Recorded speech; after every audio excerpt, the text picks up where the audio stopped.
Hello, welcome to Rankistan. Unit 4 का topic 4 है आज हमारा, जिसके एमसीक्यूज़ हम सॉल्व करेंगे। इसमें 20 एमसीक्यूज़ मैं आपको सॉल्व कर पाऊंगा और 20 एमसीक्यूज़ मैं इसमें छोड़ दूंगा जो आपकी प्रैक्टिस के लिए होंगे, जो थोड़े आसान स्तर के होंगे। ठीक है, चलिए क्वेश्चन नंबर 1 पे चलते हैं। Which of the following active packaging systems specifically releases antimicrobial agents in a controlled manner to inhibit spoilage. निम्नलिखित में से कौन सा सक्रिय पैकेजिंग सिस्टम नियंत्रित रूप से एंटी माइक्रोबियल एजेंट छोड़कर खराब होने से रोकता है। आपने इस सवाल को पढ़ा तो आप समझ गए होंगे कि सवाल क्या कहना चाहता है। ठीक है, ऐसी पैकेजिंग जिस पे वो खुद से स्वतः, है ना, एंटी माइक्रोबियल एजेंट्स रिलीज करता रहता है, जिससे खाना सेफ रहता है। तो फूड स्पॉइलेज आप जानते हो 2 टाइप से हो जाते हैं, या तो माइक्रोब्स की वजह से होते हैं या फिर उनके अंदर जो एंजाइम्स हैं उनकी वजह से होते हैं। तो माइक्रोब्स में बैक्टीरिया, फंगस, ईस्ट, ये सबसे बड़े कारण होते हैं। ठीक है, लेकिन अगर हम पैकेजिंग करें, पैकेजिंग की जो फिल्म है या उसकी कोटिंग है उसको ऐसा बनाया जाए कि वो धीरे धीरे एंटी माइक्रोबियल सब्सटेंस रिलीज करती रहे, तो माइक्रोब्स ग्रो नहीं होंगे और खाने की सेल्फ लाइफ बढ़ जाएगी। इसी को हम एक्टिव पैकेजिंग कहते हैं। ठीक है, तो इसका आंसर हमारा हो जाएगा option B, antimicrobial releasing film. ठीक है, अब देखो इसमें से ये भी पूछा जा सकता है कि कॉमन एंटी माइक्रोबियल एजेंट्स कौन कौन से होते हैं जो पैकेजिंग रिलीज करती है। तो एक तो आप याद रख लीजिए, रखना CHITOSAN, चिटसन। ठीक है, ये एक नेचुरल पॉलीमर होता है जो कि एंटी फंगल रिलीज करता है। ठीक है, एक होता है जिसको बोलते हैं silver nano particle, silver nano particle. ठीक है, ये बहुत ज़्यादा इफेक्टिव होता है और ये कैसे स्पेक्ट्रम एंटी माइक्रोबियल होते हैं उनको रिलीज़ करता है। ठीक है, एसेंशियल ऑयल्स रहते हैं कुछ, इसके अलावा कुछ एसेंशियल ऑयल्स रहते हैं, शॉर्ट में लिख देता हूँ। एसेंशियल ऑयल्स होते हैं जैसे क्लोव ऑयल हो गया, लौंग का तेल, है ना, और थाइम ऑयल हो गया। इसके अलावा एक चीज़ और डाल सकते हैं, ऑरिगेनो। ठीक है, तो ये थोड़ा सा आप दिमाग में अपने रखना, ये एंटी माइक्रोबियल चीज़ें हम डाल सकते हैं। ठीक है, तो याद रखना ये रिलीज कंट्रोल्ड तरीके से होते हैं ताकि फूड सेफ रहे और ज़्यादा देर दिन तक सुरक्षित रहे। ठीक है, चलो सिंपल है। बाकी ऑप्शन ए में कह रहा है मैप, मॉडिफाइड एटमॉस्फेयर पैकेजिंग, इसको आप मैंने कई बार बता दिया है।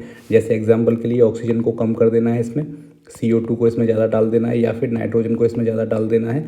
ऐसा करके खाने की सेल्फ लाइफ को बढ़ाया जाता है, लेकिन एंटी माइक्रोबियल ये रिलीज नहीं करते हैं, तो ये हमारा आंसर नहीं हो सकता। सी है हमारा ईडेबिल कोटिंग करना। ये 2 तरह से, एक तो प्रोटेक्टिव बैरियर का काम करती है ये, और दूसरा ये वायु प्रदूषण रहता है हमारा, जो हमारा एनवायरनमेंट पॉल्यूशन रहता है उसको भी कम करता है, लेकिन ये रिलीज वगैरह कुछ भी नहीं करता। एंटी माइक्रोबियल जो एजेंट्स हैं उनको रिलीज नहीं करता, तो ये भी हमारा आंसर नहीं होगा। वैक्यूम पैकेजिंग तो ये होता है जो कि पूरे एयर को हम रिमूव करके और उसके बाद पैकेजिंग करते हैं। एंटी माइक्रोबियल तो ये भी नहीं रिलीज करता है, तो ये भी हमारा आंसर नहीं होगा। ठीक है, चलिए क्वेश्चन नंबर 2 पे चलते हैं। Intelligent packaging differs from active packaging.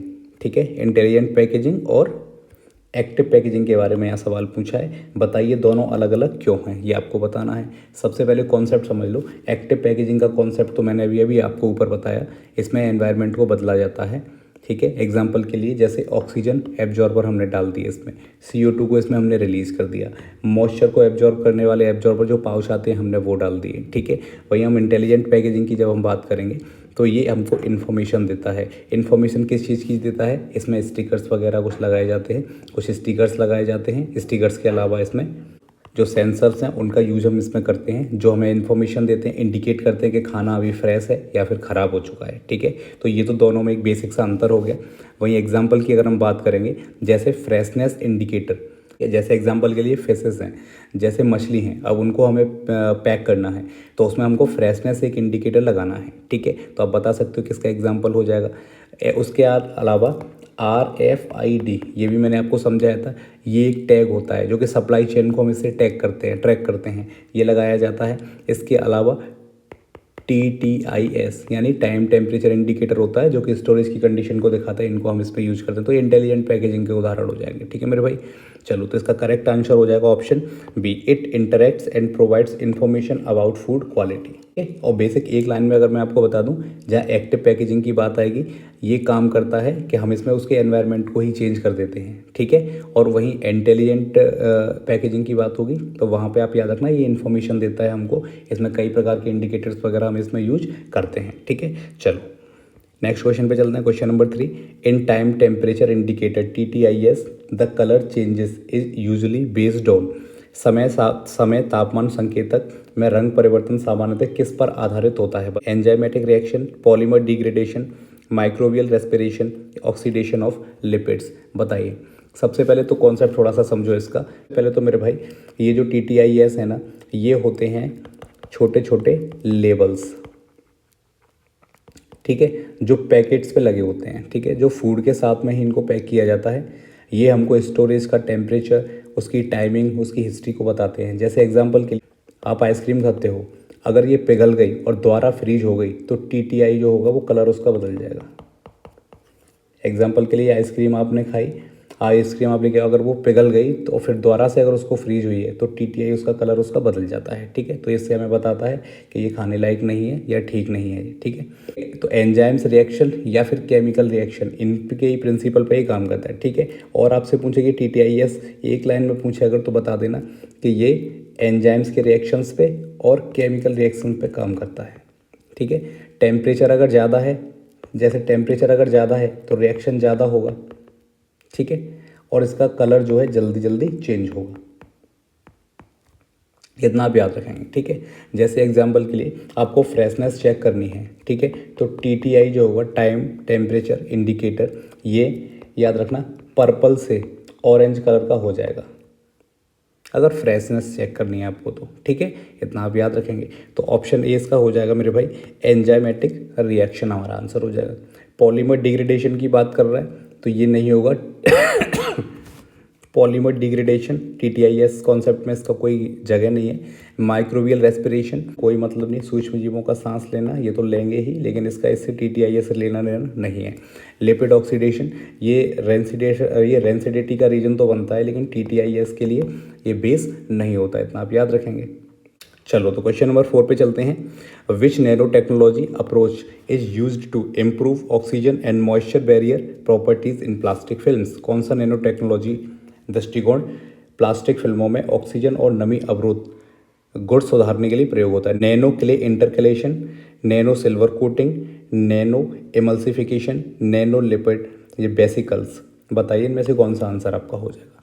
चलो देखो मेरे भाई, फूड जो स्पॉइलेज है ना, खाने के ख़राब होने के कई सारे कारण होते हैं। उनमें से एक कारण ये भी होता है कि जो गैसेस होती हैं, जो वेपर्स होते हैं उनका पैकेजिंग में से पास हो जाना।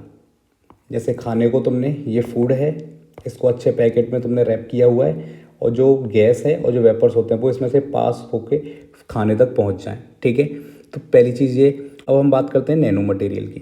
तो नैनो मटेरियल्स जैसे नैनो क्ले जो यहाँ लिखा हुआ है, ठीक है, ये बैरियर प्रॉपर्टीज़ को इम्प्रूव करते हैं। बैरियर प्रॉपर्टीज़ क्या, यहाँ पे लगे होंगे ये, इसकी कोटिंग से इसको बनाया जाएगा, तो ये इस ऑक्सीजन को आने नहीं देंगे, इसको यहाँ किल कर देंगे, ठीक है।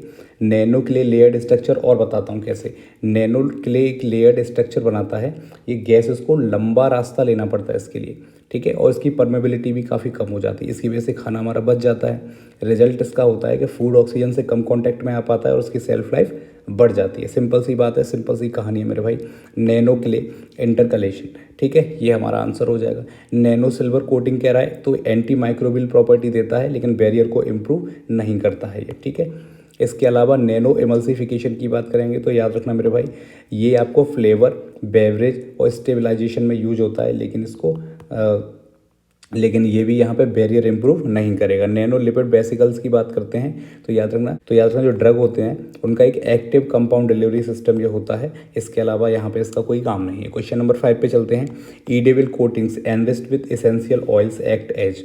एसेंशियल ऑयल युक्त खाद्य कोटिंग्स किस रूप में कार्य करती है? Anti oxidant and anti microbial layers, mechanical strength enhancer, gas impermeable barrier, optical property improver. बताइए। देखो, ईडेविल कोटिंग क्या होती है मेरे भाई? फूड की सरफेस पे एक पतली एक फिल्म बना दो, एक फिल्म लगा दो, ठीक है।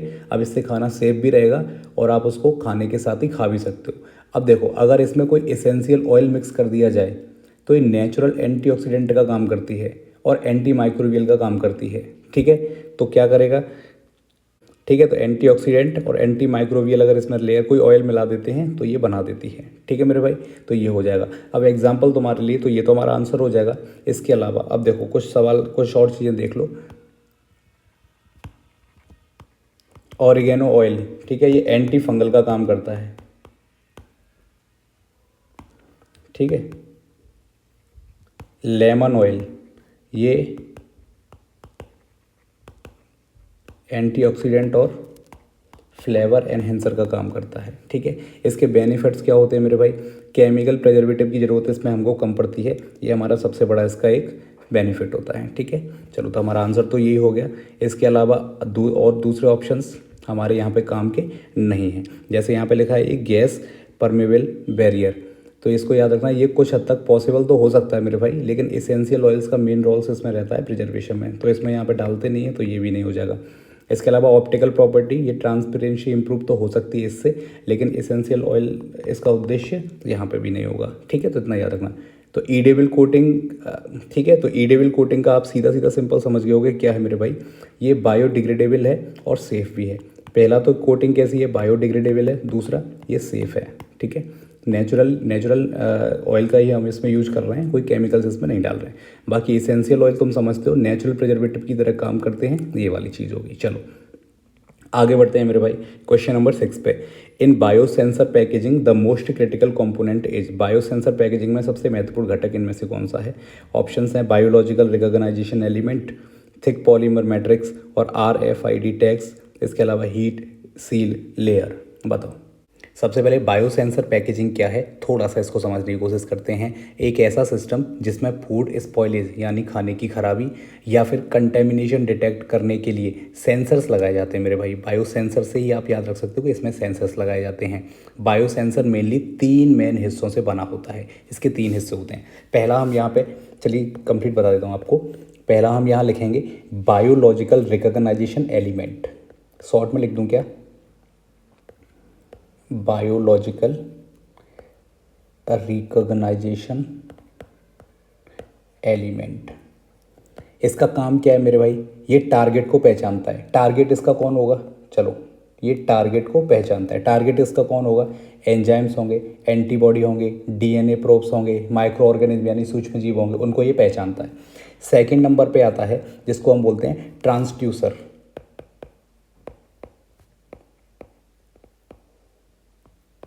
बताओ, ये बायोलॉजिकल सिग्नल को मेजर करता है, यानी सिग्नल्स को मेजर करता है। सिग्नल्स कैसे होते हैं इसमें? कलर को, इलेक्ट्रिकल को, फ्लोरोसेंस को, इनको कन्वर्ट कर देता है, ठीक है। ये हो जाएगा हमारा। और थर्ड होता है जिसको हम बोलते हैं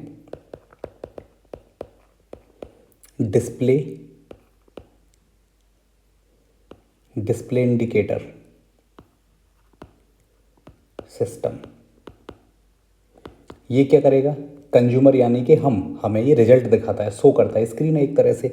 इन तीनों को मिला के हम बोलते हैं बायोसेंसर पैकेजिंग, ऐसे काम करती है। तो बायोसेंसर का अगर आपसे पूछे कि सबसे ज़्यादा क्रिटिकल हिस्सा इसमें से कौन सा है, तब आप बता देंगे नंबर 1 बायोलॉजिकल रिकॉग्नाइजेशन एलिमेंट, ठीक है, क्योंकि यही स्पेसिफिक रिजल्ट देता है, हमें बताता है। चलो, तो ऑप्शन ए हमारा हो जाएगा बायोलॉजिकल रिकॉग्नाइजेशन एलिमेंट, ठीक है, जैविक पहचान तत्व। इसके अलावा ये थिक पॉलीमर मैट्रिक्स की बात कर रहा है, ये पैकेजिंग को फिजिकल सपोर्ट देता है केवल, ठीक है। इसके अलावा इसका कोई काम नहीं है। RFID ये ट्रैकिंग की सुविधा देता है, ठीक है, यानी ट्रेस करने की हमें सुविधा ये देता है। बायो सेंसरिंग से लेना देना इसका नहीं है। हीट सील लेयर ये क्या करता है बताओ? ये पैकेजिंग इंटीग्रिटी को बनाए रखने के लिए होता है। सेंसर से इसका कोई लिंक नहीं होता, तो ये भी हमारा आंसर नहीं होगा। चलो नेक्स्ट है हमारा question number 7। Which of the following gases in map of bakery products prevents mould growth? Bakery उत्पादों की MAP मैप में कौन सी गैस फफूंदी की वृद्धि को रोकती है? समझ गए? बताओ। ऑक्सीजन, नाइट्रोजन, कार्बन डाइऑक्साइड और हीलियम। बहुत बहुत आसान सवाल है, इसको तो कोई भी आप में से बता देगा। बेकरी प्रोडक्ट्स कौन से होते हैं मेरे भाई? ब्रेड हो गया, केक हो गया, ठीक है। ये आप जानते हो ये मॉइस्चर रिच होते हैं, इनमें बहुत मॉइस्चर होता है, बहुत नमी इनमें होती है, ठीक है। इसकी वजह से जो मोल्ड होते हैं इनकी ग्रोथ बहुत आसान हो जाती है इनमें, ठीक है। ये सबसे बड़ी प्रॉब्लम है।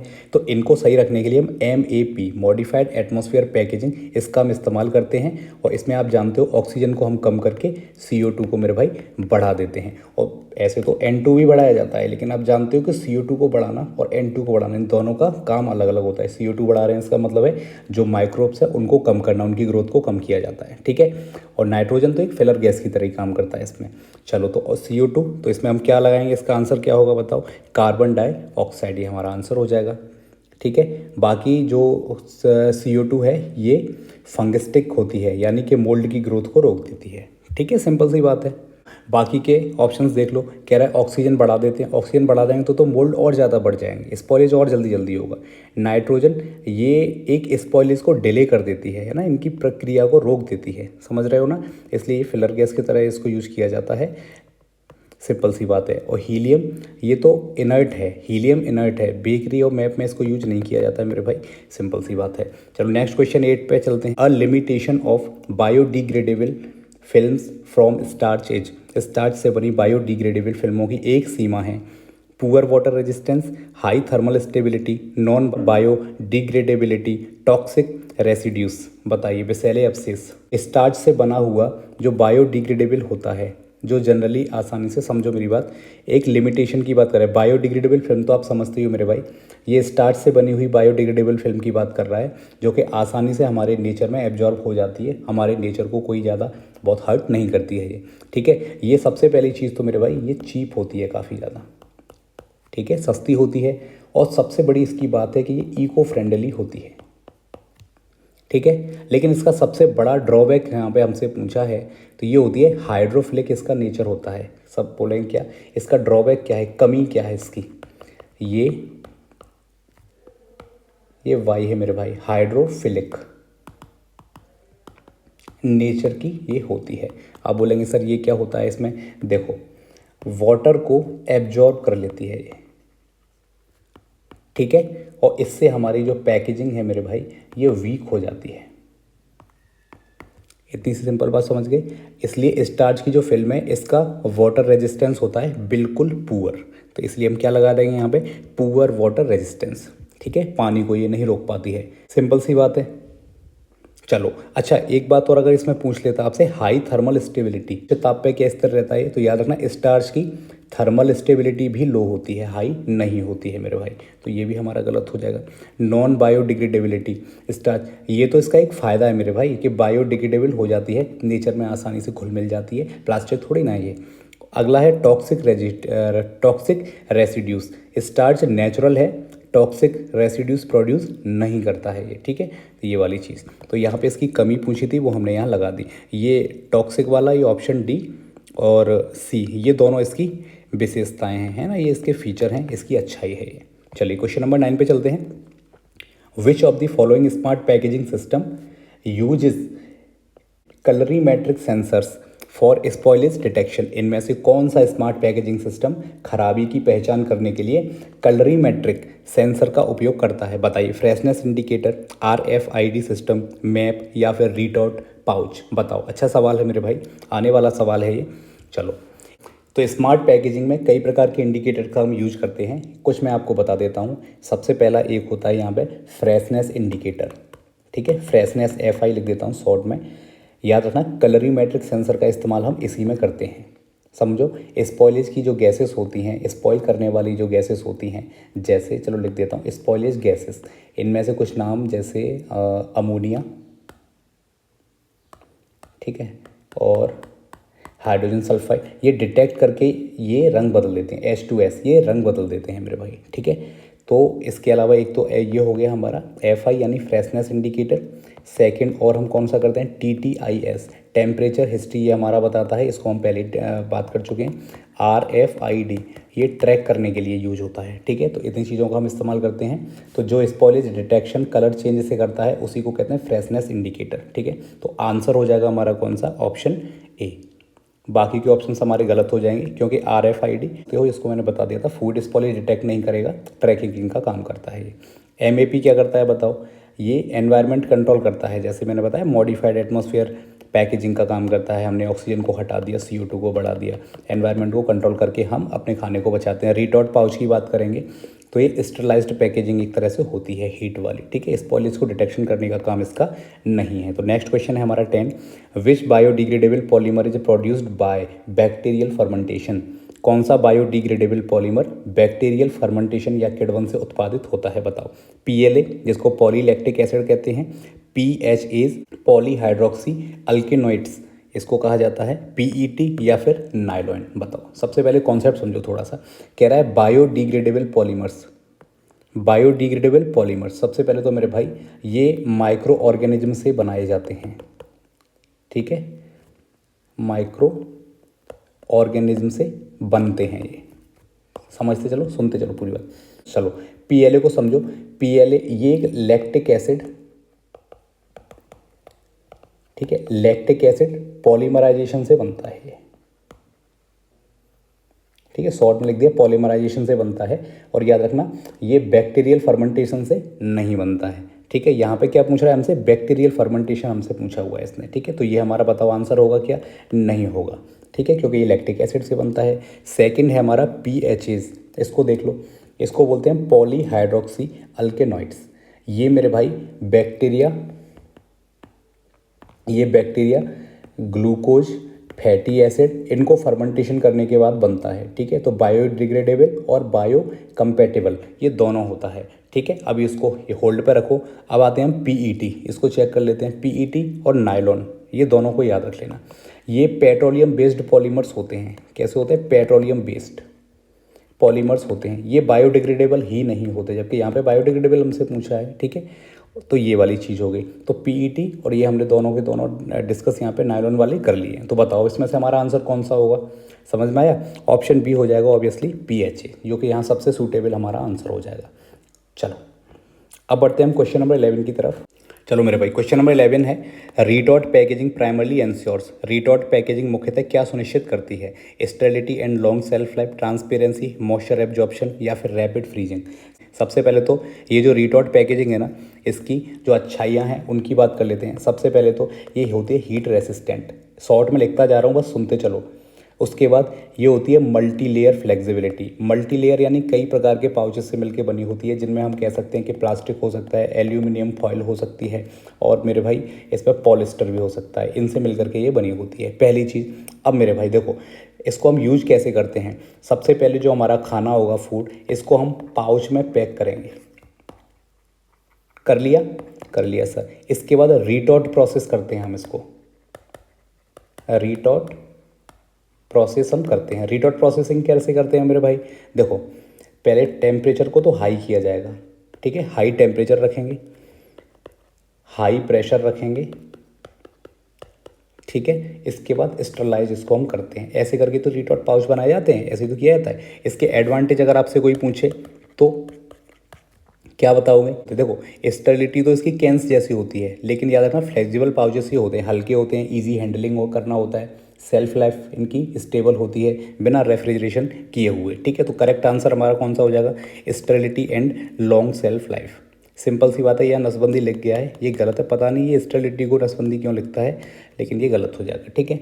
चलो तो हमारे आंसर्स ये सारे के सारे हो जाएंगे मेरे भाई। चलो और देख लो, ट्रांसपेरेंसी बताओ। ट्रांसपेरेंसी क्या, देखो रीटॉट जो पाउच है ना, ये मल्टी लेयर होते हैं, इनमें फॉइल लगी रहती है, फिल्म लगी रहती है, तो ट्रांसपेरेंट हो सकते हैं क्या ये, बिल्कुल नहीं होंगे, ठीक है। इसके बाद अब बोल रहा है कि मॉइस्चर एब्जॉर्प्शन। रीटॉट पाउच है ना मेरे भाई, ये बैरियर का काम करते हैं, मॉइस्चर को अंदर आने ही नहीं देंगे, एब्जॉर्ब करना दूर की बात है, पहली चीज़, ठीक है। ये कह रहा है रैपिड फ्रीजिंग। अब ये रैपिड फ्रीजिंग है ना मेरे भाई, ये क्रायोजेनिक होती है ना, कभी आपने सुना होगा, CRYOGENIC, क्रायोजेनिक, या फिर IQF पैकेजिंग एक होती है, ये उनकी स्पेशलिटी रहती है रैपिड फ्रीजिंग, ये रीटॉट की नहीं होती है। तो चलो नेक्स्ट क्वेश्चन पे चलते हैं, 12 पे। Which indicator technology is used to detect oxygen leakage in vacuum packed food. कौन सी संकेतक तकनीक वैक्यूम पैक भोजन में ऑक्सीजन के रिसाव का पता लगाने के लिए उपयोग की जाती है, redox dye system, RFID signal, moisture absorber, carbon filter, बताओ। सबसे पहले तो वैक्यूम पैकेजिंग में ऑक्सीजन होना ही नहीं चाहिए, पहली चीज़ तो मेरे भाई। ऑक्सीजन होना चाहिए कि नहीं, बिल्कुल नहीं होना चाहिए, पहली चीज़। लेकिन अगर लीकेज कहीं से हो जाए तो ऑक्सीजन उसके अंदर जाएगी और खाने को स्पॉइल करना यानी ख़राब करना शुरू कर देगी। इसका पता लगाने के लिए हम यूज करते हैं रिडॉक्स डाई सिस्टम, ठीक है। क्योंकि मेरे भाई इसमें ये जो डाइज लिखा है ना, DYES,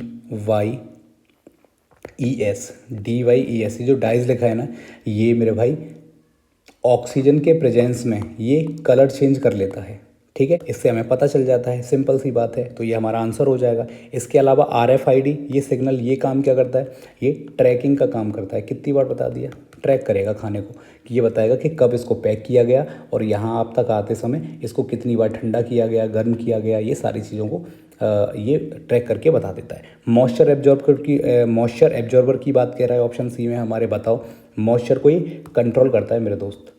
कार्बन फिल्टर ये क्या करता है, कार्बन फिल्टर का मेरे भाई काम होता है ऑडर जो गंध होती है ना, इसको एब्जॉर्ब करना, ठीक है। लीकेज को डिटेक्ट ये भी नहीं कर पाएगा, तो ये भी हमारा कैंसिल हो जाएगा। तो ऑप्शन ए हमारा आंसर रहेगा। वही नेक्स्ट क्वेश्चन 13 पे चलते हैं मेरे भाई। The incorporation of nano cellulose in films improves.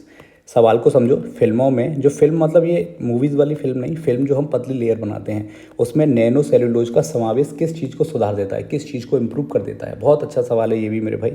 Tensile strength and barrier properties को सही करता है, थर्मल कंडक्टिविटी यानी ऊष्मा चालकता, बायोल्यूमिनिसेंस या फिर मैग्नेटिक प्रॉपर्टीज, किसको सही करता है बताओ। पहले तो नैनो सेल्यूलोज समझ लो। तो क्या होता है कि जो सेल्यूलोज फिब्रिल्स होते हैं, सिंपल भाषा में समझ लो, जो सेल्यूलोज है उसको हम किसी लेयर में, फिल्म या प्लास्टिक में जब मिलाते हैं, वो भी नैनो स्केल पे, तब हम उसको बोलते हैं नैनो सेल्यूलोज, ठीक है। इतनी बात समझ लो।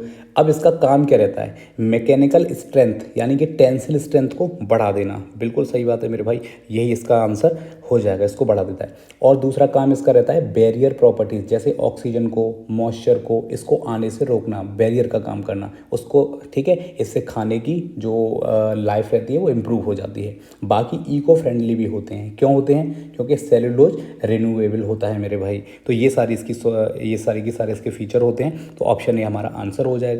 चलिए, कह रहा है थर्मल कंडक्टिविटी, यहाँ पे ऑप्शन दिया हुआ है कि ऊष्मा चालकता बढ़ा देते हैं। Thermal conductivity, nano cellulose films heat conductant ज़्यादा नहीं, ये हीट को नहीं चला पाते हैं, ठीक है। जैसे मान के चलो यहाँ पे हीट है और यहाँ पे हीट नहीं है, तो यहाँ से यहाँ तक नहीं जा पाएगी, बैरियर का काम ये करते हैं। बायोल्यूमिनिसेंस की बात कर रहा है, बायोल्यूमिनिसेंस की बात कर रहा है जयदीप्ति। नैनो सेल्यूलोज में लाइट एमिशन प्रॉपर्ली नहीं होता है मेरे भाई, ठीक है। ये चुंबकीय गुण की बात कर रहे हैं, मैग्नेटिक प्रॉपर्टीज ये भी नहीं होती हैं इसमें। ऑप्शन ए हमारा आंसर होगा। चलिए क्वेश्चन नंबर 14 पे चलते हैं। Which active packaging approach helps in reducing lipid oxidation in high fat foods. कौन सा सक्रिय पैकेजिंग दृष्टिकोण उच्च वसा वाले खाद्य पदार्थों में लिपिड ऑक्सीकरण को कम करने में मदद करता है, बताइए। Oxygen scavenger, moisture absorber, carbon dioxide emitter या फिर लाइट ब्लॉकिंग फिल्म्स, बताइए इनमें से कौन सा सही हो जाएगा। ये बात कर रहा है मेरे भाई हाई फैट फूड्स की। हाई फैट फूड्स जैसे मान के चलो चिप्स हो गए आपके, ये भी हाई फैट फूड होते हैं, याद रखना, ठीक है। नट्स हो गए आपके, और घी तो है ही है ना। ये इनमें इनकी सबसे बड़ी जो प्रॉब्लम है ना मेरे भाई, वो होती है लिपिड का ऑक्सीडेशन। सिंपल तो बात है ये, यानी कि इसी को हम बोलते हैं रेंसिडिटी, जो ऑक्सीजन की वजह से होती है। रेंसिडिटी को, ऑक्सीडिटी को रोकने के लिए ज़रूरी है कि जो ऑक्सीजन है इसको हटाया जाए, रिमूव इसमें से किया जाए। और इसके लिए ज़रूरी है कि हम पैकेजिंग ऐसी करें कि उसमें ऑक्सीजन आ ना पाए। इसके लिए हम ऑक्सीजन स्कैवेंजर जो पैक्स होते हैं उनका हम यूज करते हैं। अब इसके कुछ एग्जांपल्स मैं आपको बता देता हूँ, जैसे कि आयरन पाउडर हो सकता है, ठीक है।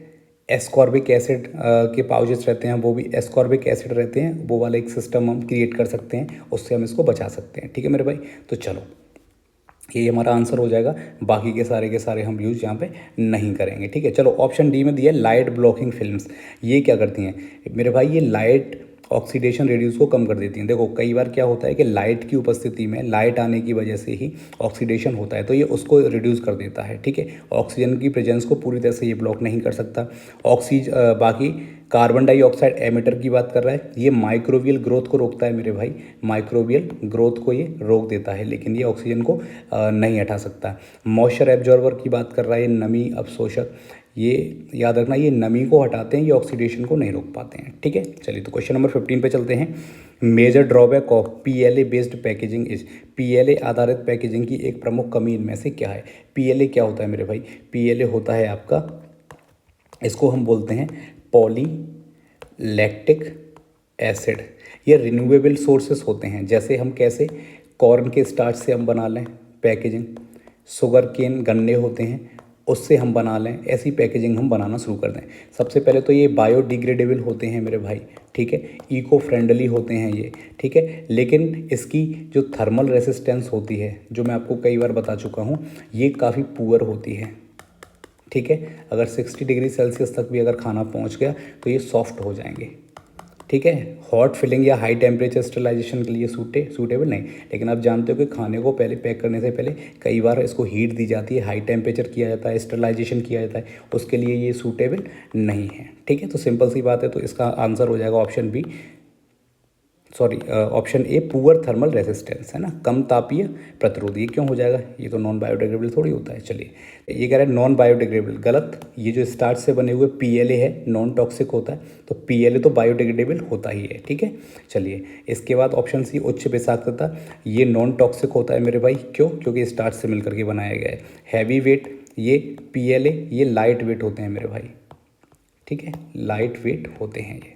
चलो, question number 16, which of the following intelligent packaging technologies uses electronic chips for tracking. निम्नलिखित में से कौन सी स्मार्ट पैकेजिंग तकनीक ट्रैकिंग के लिए इलेक्ट्रॉनिक चिप्स का इस्तेमाल करती है, प्रयोग करती है। RFID tags, TTI indicators, कलरीमेट्रिक sensors और ऑक्सीजन एब्जॉर्बर्स। बताइए सर, इनमें से कौन सा आंसर हो जाएगा। सबसे पहले तो समझो, स्मार्ट इंटेलिजेंट पैकेजिंग टेक्नोलॉजी, इसके बारे में ये हमसे सवाल पूछ रहा है। इसमें हम याद रखेंगे मेरे भाई, RFID टैग्स, इसका इस्तेमाल करते हैं। फुल फॉर्म अगर आपसे इसका पूछ ले तो रेडियो फ्रीक्वेंसी आइडेंटिफिकेशन टैग्स, ठीक है। ये सबसे ज़्यादा इंपॉर्टेंट इसमें होता है, तो आंसर हमारा ऑप्शन ए यही हो जाएगा। ये छोटे छोटे इलेक्ट्रॉनिक चिप्स होते हैं मेरे भाई, जिसमें डेटा स्टोर रहता है, और ये वायरलेस तरीके से स्कैनर को सिग्नल भेजते हैं, ठीक है, तो याद रखना।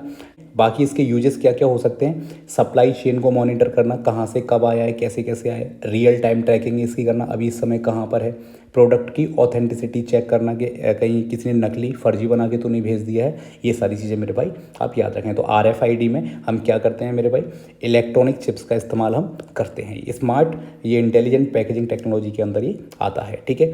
TTI इंडिकेटर अगर आपसे सवाल पूछ ले तब आप बताएंगे टाइम टेम्परेचर, ये डिटेक्ट करता है टाइम को, टेम्परेचर को, कि कितनी बार इसको गर्म किया गया है। अगर इसको 2 बार गर्म किया गया है, 2 बार ठंडा किया गया है, तो सिंपल सी बात है, जैसे देखो ये तुम्हारे टाइम टेम्परेचर को ये बताता है मेरे भाई, इंडिकेट करता है। इसमें चिप वगैरह नहीं होती है। एग्जांपल के लिए मैंने आपको बताया था, जैसे आइसक्रीम पहले जैसी आई है वहाँ से बन के कंपनी से, उसके बाद अगर बीच में कहीं वो मेल्ट हो गई और शॉपकीपर ने उसको फिर से उसको फ्रीज में डाल के वो ठंडा कर दिया, तो फिर वो फिर से जम जाएगी। लेकिन उसके ऊपर जो इंडिकेटर एक लगा रहेगा, वो हमें बता देगा कि इसको दोबारा से ठंडा किया गया है, ठीक है। तो यानी ये इसको नहीं खाना है। बाकी कलरीमेट्रिक सेंसर की बात करेंगे तो याद रखना, ये गैसेस या फिर pH को डिटेक्ट करके कलर चेंज कर लेते हैं। ट्रैकिंग वगैरह ये नहीं कर पाते हैं।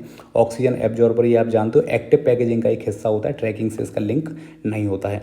क्वेश्चन नंबर 17 पे चलते हैं। The development of bio nano composites in packaging mainly aims at, क्या कह रहा है, पैकेजिंग में बायो नैनो कंपोजिट्स का विकास मुख्यतः किस उद्देश्य से किया जाता है। Enhance biodegradability and mechanical properties, यानी कि जैव अवक्षयशीलता या यांत्रिक गुणों को बढ़ाना, रिड्यूस ट्रांसपेरेंसी, पारदर्शिता को घटाना, या फिर इंक्रीज थिकनेस ओनली, मोटाई को बढ़ा देना, या फिर रिमूव एंटीऑक्सीडेंट्स को हटा देना, रिमूव कर देना। चलो बताओ, तो बायो नैनो कंपोजिट्स की जहाँ पे भी बात होगी मेरे भाई, बायोडिग्रेडेबल जो पॉलीमर्स हैं यहाँ पे यूज हम करते हैं, बायो डिग्रेडेबल जो पॉलीमर होते हैं वो। इसके अलावा मैंने बताया था नैनो मटेरियल्स, जैसे नैनो क्ले, नैनो सेलुलोज, समझो नैनो क्ले, ठीक है, ए है ये, है ना, CLAY क्ले। इसके अलावा नैनो सेलुलोज जो होता है ना, उसको भी हम यूज करते हैं। यानी इसे, अरे सिंपल मेरी बात समझो, सेलुलोज को नैनो लेवल पे जा करके इसमें यूज करना, पॉलीमर्स में यूज करना, बायोडिग्रेडेबल पॉलीमर्स में यूज करना। तो ये मेन तो होता है, ये समझ गए, ठीक है। अब इसका एम क्या होता है, इको फ्रेंडली मटेरियल बनाना, बेटर मैकेनिकल स्ट्रेंथ इसको देना, बैरियर प्रॉपर्टीज़ बनाना, ठीक है, समझ गए। तो ये वाली चीज़ इसका एम होती है। इसके अलावा साथ ही बायोडिग्रेडेबल होने से प्लास्टिक पॉल्यूशन भी हमारा कम होता है। ये तो बहुत बेसिक सी बात है। तो आंसर हो जाएगा option A, enhance biodegradability and mechanical properties, ठीक है। तो चलिए नेक्स्ट क्वेश्चन पे चलते हैं, 18 पे। Which recent development allows wireless monitoring of food freshness. कौन सा हालिया विकास भोजन की ताजगी को वायरलेस निगरानी की अनुमति देता है? RFID based biosensor, nano clay films, बताओ, बहुत आसान सवाल है, अभी अभी तो हमने सॉल्व किया था इसको। और वैक्यूम सीलिंग और श्रिंक रैपिंग, बताओ। तो RFID ये हमारा आंसर हो जाएगा मेरे भाई, अभी अभी हमने देखा था इसको। बायो सेंसर्स इसमें यूज किए जाते हैं, काफ़ी ज़्यादा एडवांस ये टेक्नोलॉजी है, ठीक है। इसमें फ्रेशनेस इंडिकेटर्स लगे रहते हैं, जैसे कि गैस, पीएच, माइक्रोवियल मेटाबायोलेट्स जो होते हैं उनको डिटेक्ट करके वायरलेस सिग्नल ये स्कैनर को भेजता है, ठीक है मेरे भाई। एडवांटेज इसका आपको पता है, स्टोरेज और ट्रांसपोर्ट के दौरान बिना पैकेट खोले ही हमको इन्फॉर्मेशन मिल जाती है कि इसके अंदर क्या है, बाकी सारी चीज़ें, ठीक है। चलो, नैनो क्ले फिल्म मैंने बता दिया था, ये बैरियर इम्प्रूव का काम करते हैं, ठीक है मेरे भाई। इसका काम करता है। वैक्यूम सीलिंग जानते हो, ऑक्सीजन वगैरह सारी गैसेस को रिमूव कर देता है, मॉनिटरिंग नहीं करता। श्रिंक रैपिंग की बात करेंगे, ये फिजिकल प्रोटेक्शन के लिए यूज होता है मेरे भाई, खाने की वायरलेस सेंसिंग में इसका कोई लेना देना नहीं है।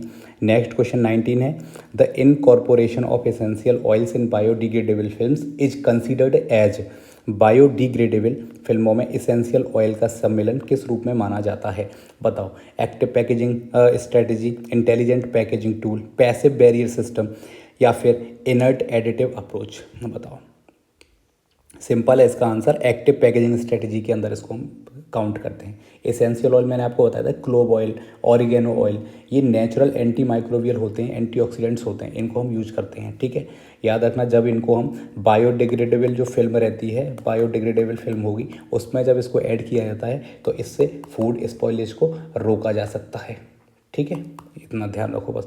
एक्टिव पैकेजिंग का क्लियर एक एग्जांपल मैं अगर तुम्हें बताऊं, पूछे कोई, तो जैसे कोई फिल्म हम बना रहे हैं, कोई पैकेजिंग बना रहे हैं, याद रखना उसमें सिर्फ बैरियर ही नहीं बल्कि फूड की क्वालिटी एक्टिवली इम्प्रूव होती रहे, ऐसे उसको हम एक्टिव पैकेजिंग कहते हैं, ठीक है। चलिए, बाकी सारे के सारे ये हमारे काम के यहाँ पे मेरे भाई नहीं है। तो लास्ट क्वेश्चन इस वीडियो का मेरे भाई, question number 20, which combination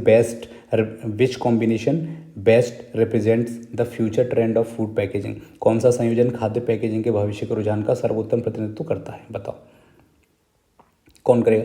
metal glass board, thick plastic aluminium foil, paper board plus wax coating, या फिर biodegradable plus smart nano technology? नाम से ही पता चल रहा है कि बायोडिग्रेडेबल तो होना ही चाहिए, स्मार्ट भी होना चाहिए, नैनो टेक्नोलॉजी का इस्तेमाल इसमें होना चाहिए। तो ये हमारा आंसर हो जाएगा।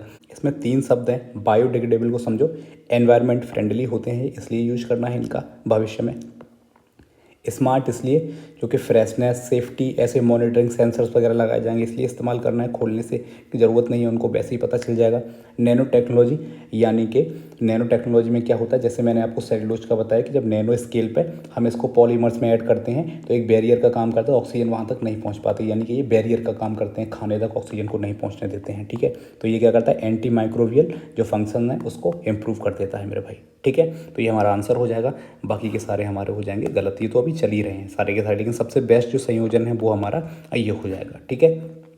चलो, यहाँ पे इसके आंसर किए प्रैक्टिस के लिए आपके लिए। इसके अलावा मैंने आपसे बोला था कि 20 MCQs में ऐसे दूंगा जो आसान होंगे, जिनको आपको खुद से सॉल्व करना है। देखो, आपको आ रहा है या नहीं आ रहा है ये एक अलग बात है, आप बार बार क्वेश्चंस को पढ़ोगे, उसके ऑप्शंस को देखोगे तो बहुत सारी चीज़ें आपको समझ आएंगी, ठीक है। तो इसलिए उनको एक बार पढ़ो, खुद से एक बार लगाने की कोशिश करो। नीचे इसके MCQs के नीचे इसके आंसर की दे रखिए, जहाँ से आप अपने आंसर्स को मैच कर सकते हो। जिस भी सवाल में आपको दिक्कत लगे, जो आपको नहीं समझ आए कि सर ये समझ नहीं आया है, कैसे है ये, कैसे उसको याद करें, मुझे बताना, उसको बताने की मैं कोशिश करूँगा, ठीक है। चलिए, तो ये हमने टॉपिक 4 कंप्लीट किया है MCQs के साथ। अब हमारा लास्ट टॉपिक 5 और बचा है, उसको भी कंप्लीट करते हैं, ठीक है।